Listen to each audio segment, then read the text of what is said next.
ರಾಜ್ಯ ಸರ್ಕಾರಿ ನೌಕರರಿಗೆ ಬಹಳ ದಿನಗಳಿಂದ ನಿರೀಕ್ಷೆಯಲ್ಲಿದ್ದ ಹಳೆಯ ಪಿಂಚಣಿ ಯೋಜನೆ ಮರು ಜಾರಿ ಕುರಿತು ರಾಜ್ಯ ಸರ್ಕಾರ ನೇಮಿಸಿರುವ ಅಧ್ಯಯನ ಸಮಿತಿಯ ಅಂತಿಮ ವರದಿಯನ್ನು 1 ತಿಂಗಳೊಳಗೆ ಸಲ್ಲಿಸಲಾಗುವುದು ಎಂದು ಸಮಿತಿಯ ಅಧ್ಯಕ್ಷೆ ಹಾಗೂ ಅಭಿವೃದ್ಧಿ ಆಯುಕ್ತರಾದ ಉಮಾ ಮಹದೇವನ್ ಅಧಿಕೃತವಾಗಿ ಹೇಳಿದ್ದಾರೆ.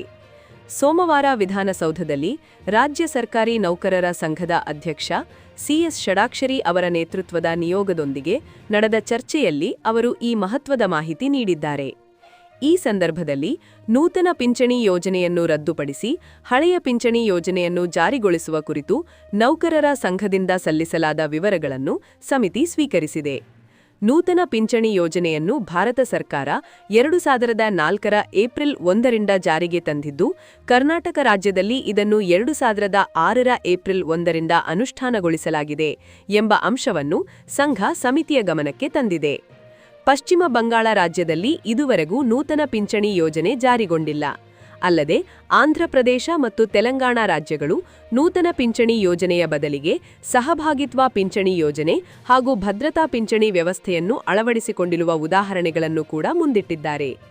ಪ್ರಸ್ತುತ ಜಾರಿಯಲ್ಲಿರುವ ಯೋಜನೆಯ ಪ್ರಕಾರ ರಾಜ್ಯ ಸರ್ಕಾರಿ ನೌಕರರು ತಮ್ಮ ಮೂಲ ವೇತನ ಮತ್ತು ತುಟ್ಟಿ ಭತ್ಯೆಯ ಒಟ್ಟು ಮೊತ್ತದಲ್ಲಿ 10% ವಂತಿಗೆಯನ್ನು ಪಾವತಿಸುತ್ತಿದ್ದು, ಸರ್ಕಾರ 14% ವಂತಿಗೆಯನ್ನು ಸೇರಿಸುತ್ತದೆ.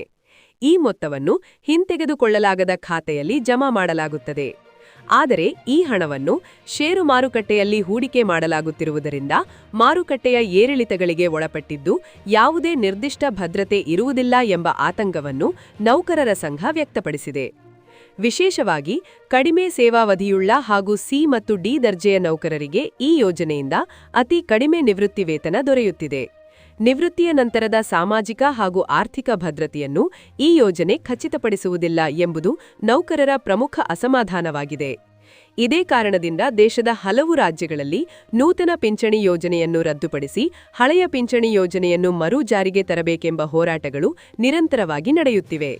ಈ ಎಲ್ಲ ಅಂಶಗಳನ್ನು ಸಮಗ್ರವಾಗಿ ಪರಿಶೀಲಿಸಿ ಹಳೆಯ ಪಿಂಚಣಿ ಯೋಜನೆ ಮರು ಜಾರಿಗೆ ಸಂಬಂಧಿಸಿದ ಅಂತಿಮ ವರದಿಯನ್ನು 1 ತಿಂಗಳೊಳಗೆ ಸರ್ಕಾರಕ್ಕೆ ಸಲ್ಲಿಸುವುದಾಗಿ ಅಧ್ಯಯನ ಸಮಿತಿ ಅಧ್ಯಕ್ಷೆ ಉಮಾ ಮಹದೇವನ್ ಅವರು ಭರವಸೆ ನೀಡಿರುವುದು ರಾಜ್ಯ ಸರ್ಕಾರಿ ನೌಕರರಲ್ಲಿ ಸಂತಸವನ್ನು ಮೂಡಿಸಿದೆ. ಈ ಮಾಹಿತಿ ನಿಮಗೆ ಉಪಯುಕ್ತವಾಗಿದೆ ಎಂದು ಅನಿಸಿದರೆ ವಿಡಿಯೋಗೆ ಲೈಕ್ ಮಾಡಿ ಹಾಗೂ ನಿಮ್ಮ ಅಭಿಪ್ರಾಯವನ್ನು ಕಮೆಂಟ್ನಲ್ಲಿ ತಿಳಿಸಿ.